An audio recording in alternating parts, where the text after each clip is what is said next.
I came across a case last night. It's from a couple of years ago, but I think it really highlights the culture wars in the United States of America right now. And although this is largely an American situation, it's not something that we are totally free from here in the UK. And I think it could escalate if the events of this summer are anything to go by. So the case took place in Ohio, and I'll go read out a little bit of the Wikipedia article just to give some context to this. I'm not going to read it out exhaustively, but basically it shows how mob mentality can prevail and how ugly that can be. This has ended up in a legal case, Gibson's Bakery versus Oberlin College. So this took place in the town of Oberlin, Ohio. Gibson's Bakery is a bakery that is close to the college. Students often patron it, and it was established in the city in 1885. Half of the city's 8,000 residents are students, so it's a big student town. Local merchants are reportedly frequent targets of shoplifting by students of the school. The school's newspaper has published an article describing shoplifting as a rite of passage among Oberlin students, which is pretty contentious. Anyway, the background of this particular case is that in 2016, November the 9th to be precise, an underage African American Oberlin College student, I'm just reading out from the Wikipedia article here, you can find other sources, attempted to purchase a bottle of wine using a fake identification card. The store clerk, Alan D. Gibson, a son and grandson of the owners, rejected the fake ID. Gibson noticed that the student was concealing two other bottles of wine inside his jacket. According to a police report, Gibson told the student he was contacting the police, and when Gibson pulled out his phone to take a photo of the student slapped it away, striking Gibson's face. The student ran out of the store. Gibson followed and tackled him in the street. Witnesses report that Gibson put the student in a chokehold, although this is denied by the Oberlin Police Department. Two other students, friends of the shoplifter, joined the scuffle. When the police arrived, they witnessed Gibson lying down on the ground with the three students punching and kicking him. Eyewitnesses claimed that the other two students involved in the altercation were restraining Gibson to prevent him from harming the student.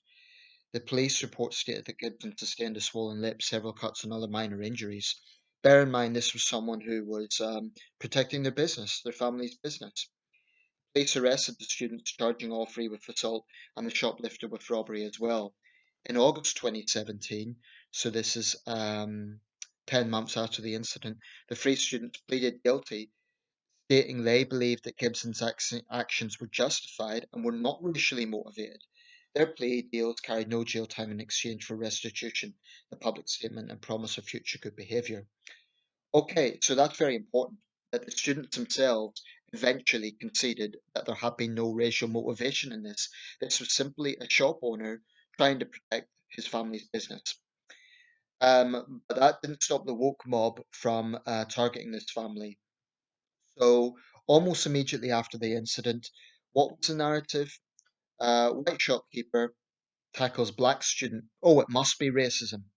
So you had the woke mob come out in force, picket outside the bakery, with big loudspeakers, slandering this family as racists. Um, there was even apparently late night death threats against the owners, late at night. And the family had to go through all of this until eventually, this was settled in court. But it's very important that students themselves eventually acknowledge there was no racial motivation and they were simply trying to protect the business. Now, I think it's disgusting what this family went through. This is a fifth generation family. They're bakers. It's not like there's some sort of far right group or something. They're simply ordinary people, bakers, right? Um, that you get all over the United States.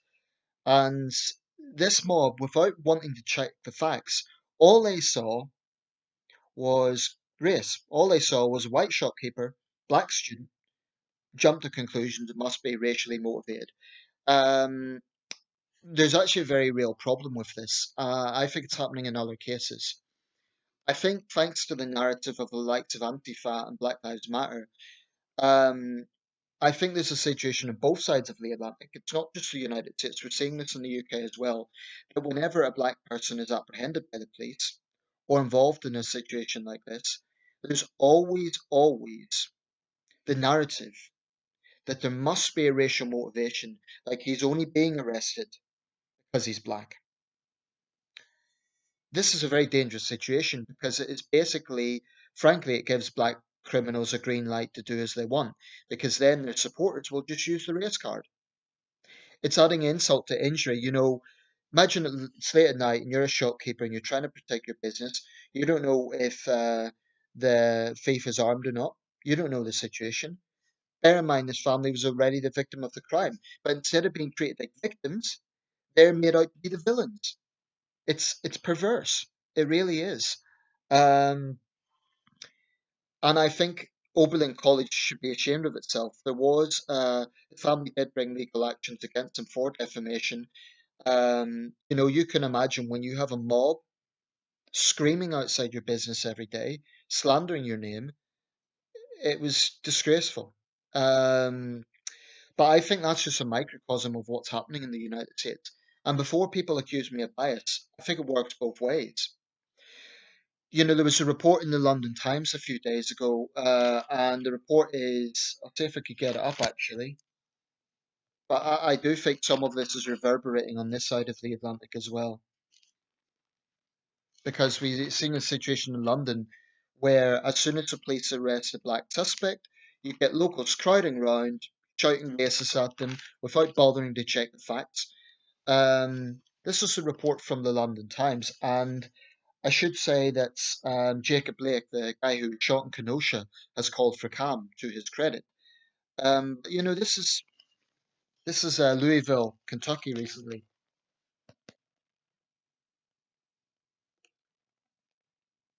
You can see the headline there. It's actually that's the headline. Showed the wrong side. Armed militias on U.S. streets as racial divisions widen. This is from Will Pavia in New York. I mean, some of these scenes you would not think it's the United States of America. You would think it is actually a war zone. Um, Now, before people accuse me of bias against the left, um, I don't forget that early in the pandemic there was those Second Amendment extremists, and I call them extremists, who barged their way into state capitol buildings, literally trying to intimidate legislators. It's just as bad. I think this is a very must be a concerning time for moderate Americans because you have a situation where you have certainly far left factions. I do think that the likes of Black Lives Matter are infiltrated by, um, it's not just about race. I think there is a Marxist agenda going on there, and I don't want to sound like a conspiracy theorist, but if you listen to their own statements, there's absolutely far left politics at play there. And you get it on the other side. You have white nationalist types um, who are also getting more and more vocal. This is a very dangerous situation. I mean, a country as big as the United States, 330 million people. Of course, you're always going to have extremes, particularly in a country that loves guns so much. And I do think that's a factor. The right to bear arms, it's obviously adding that to the mix is volatile. But I think that it's so important that moderate people on both sides, whether they be Republican or Democrat, conservative or liberal, if they're reasonable people, they really, really need to speak out and just advocate common sense. In other words, you need to look at what people's grievances are. So Black Lives Matter's big issue is police brutality, although they're pretty mute when the brutality or the killings is against white people. Anyway, okay, so let's look at that. There are cases that certainly raise alarm bells. I would suggest that the death of Breonna Taylor, the killing of Breonna Taylor, is a glaring example of that. And there's other cases I believe the police really do need to be investigated. I'm not one of these people that say the police are not above abusing their power. And I do think that the police need to be held to account when they do that. Abuse of power is a terrible thing. It's damaging to democracy. damaging for trust between the public and the police. On the other hand, people need to understand how difficult their job is, and they do face real threats.